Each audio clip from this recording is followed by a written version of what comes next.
Welcome to The Explainer. Today, we are diving into a really startling shift in the world of cybercrime, the rise of what's being called phishing-as-a-service. Okay, but before we jump in, if you appreciate getting these complex topics broken down into simple terms, do me a quick favor and hit that like button and subscribe. It helps us a ton.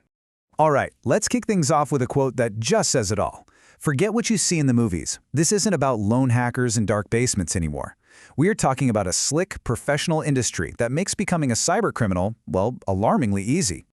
So let's really unpack this new business model. How did we even get here? We're about to see how criminals basically copied the playbook from Silicon Valley to turn scams into a subscription service. The big term you need to know is Phishing-as-a-Service, or FAS for short. So what is it?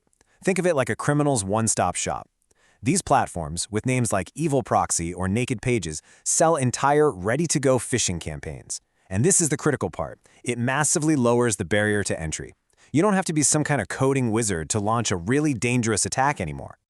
I mean, this analogy is pretty much perfect. It sounds crazy, right? But it's literally cyber attacks as a service. Just like you'd subscribe to a streaming service for movies, criminals pay a monthly fee to get access to a whole library of attack tools. It's built to be user-friendly, it's convenient, and that's what makes it so incredibly dangerous. So, if a would-be scammer signs up for one of these services, what are they actually getting for their money? Let's take a peek inside the toolkit. And what they get is shockingly complete. It's the whole shebang. We're talking polished, fake login pages that look exactly like the real thing, professionally written scam emails, even special web hosting that's hard to shut down. But maybe the wildest part? They offer customer support. You heard that right. They actually help their clients deploy these attacks. It's a full-service criminal enterprise. Now, it's important to know that criminals have two main ways of getting these tools. On one hand, they can buy a one-time phishing kit. It's kind of like buying old software on a disk. Sure, it works, but it gets outdated fast. But the real threat, the game changer, is this subscription model. For that monthly fee, attackers get constant updates, new features. It lets them keep evolving and scale up their operations in a way that just wasn't possible before. Okay, so we know what FOSS is, and we know what these criminals are buying. But the million-dollar question is, why does it work so well? Why are so many of us still falling for these scams? It all boils down to just how sophisticated the deception has become. Look, these are not your grandpa's phishing emails filled with typos. These attackers are clever. They use legitimate but hacked websites to hide their links, which helps them sneak past security filters. And the emails themselves?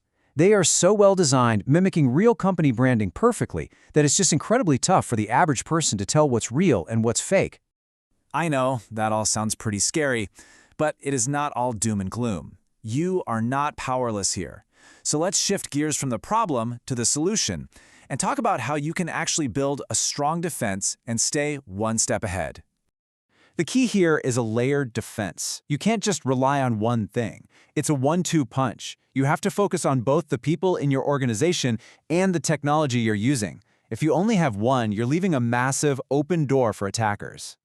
Let's start with what we'll call the human firewall. And I mean, this is way more than just a boring annual training video that everyone just clicks through. This is about building a culture of healthy skepticism. Your people need to know what to look for, sure, but even more important, they need a super simple, super clear way to report something suspicious without any fear of getting in trouble. And that brings us to the second layer, the tech. Now, if you only remember one thing from this whole explainer, make it this: multi-factor authentication, MFA. Seriously, this is the big one. It has to be non-negotiable. With MFA, even if a scammer steals a password, they still can't get in without that second code from your phone. You combine that with good email filters and keeping your software updated, and you have built yourself a very, very strong technical wall. So what's the bottom line here? The reality is that this is an arms race. The criminal masterminds behind FOSS are always innovating, always making their products better and easier to use. And that means our defenses have to keep evolving right there with them. And that really leaves us with one last critical question we all need to ask ourselves. As these criminal business models get smarter and slicker, are we treating our own security as just a checkbox, a task we do once and then forget about? Or are we treating it like what it really is, a continuous process of learning, adapting, and always staying vigilant? Because that answer could honestly make all the difference.